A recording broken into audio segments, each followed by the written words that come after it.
Let me start with a question that sounds simple but usually isn't. If someone asked you today, how much of your monthly income is actually working for your future? Not how much you earn, not how busy you are, not how responsible you feel, but how much of your money is quietly building options for you 5, 10, 20 years from now?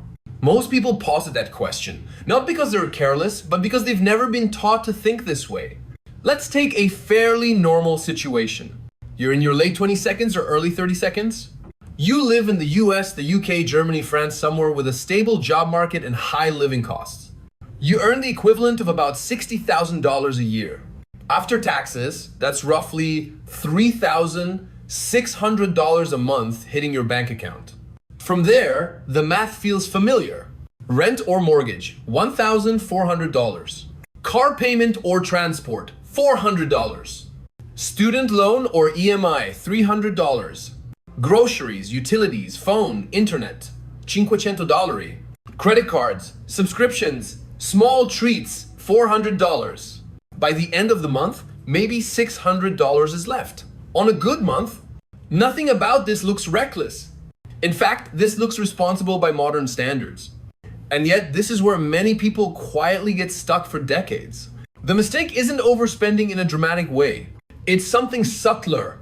Most people were taught to see money as something you use, not something you observe. Bills come in. Money goes out. If nothing explodes, it feels fine. But financial literacy starts when you stop asking, "Can I afford this?"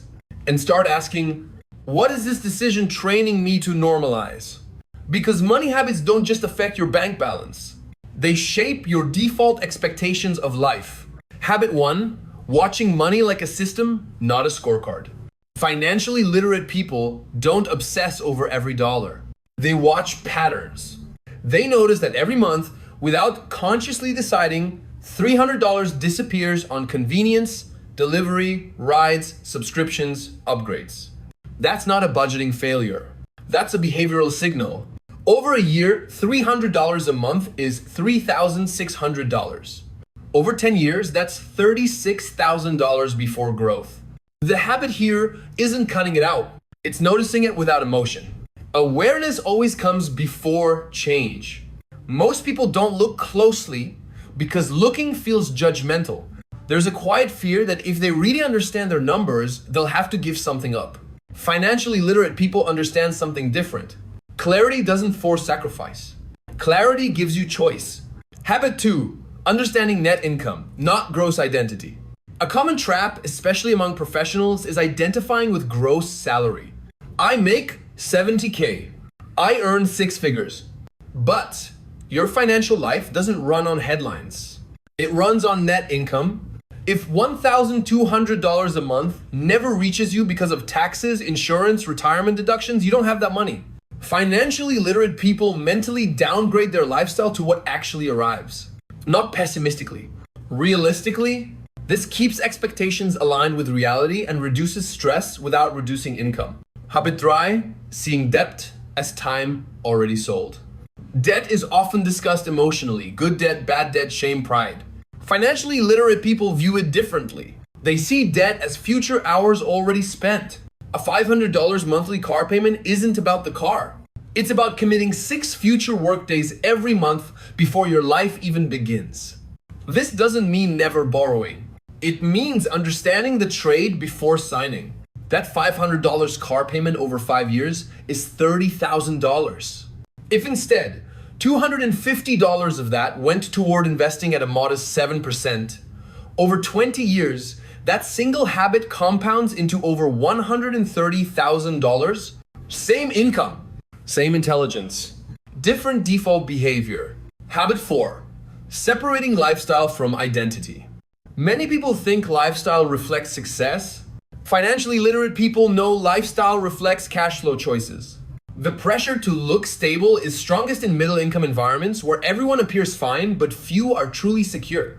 Driving a reliable older car, renting slightly below your limit, delaying upgrades, these aren't signs of failure. They're signs of optionality. Habit 5, treating raises as leverage, not permission. When income goes up, lifestyle inflation usually follows automatically. Better apartment, nicer car. More expensive habits. Financially literate people pause at raises. They let part of the raise disappear into long-term goals before life adjusts. Not out of discipline, but because once lifestyle expands, shrinking it feels like loss. Habit 6. Asking. What problem is this purchase solving? Many expenses aren't about utility. They're about relief. Relief from stress. Relief from comparison. Relief from boredom. Financially literate people ask this question quietly. Not to shame themselves, but to understand what money is being used to regulate emotionally. Debt awareness alone often reduces spending naturally. Habit 7. Thinking in decades, not months. Most financial decisions feel small because their consequences are delayed. An extra $200 today feels harmless.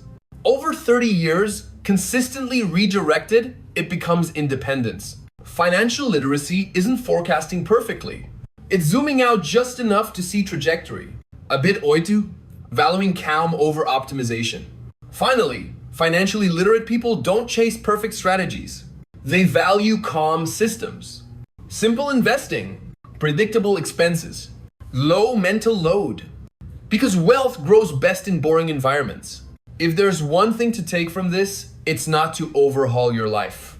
It's to see money less as a moral test and more as a feedback system. You don't need to be stricter. You don't need to be smarter than everyone else. You just need slightly clearer habits repeated over time. That's how financial literacy actually compounds. If this helped you think a little more clearly about your own money patterns, you can like the video or subscribe for more calm, honest conversations about money.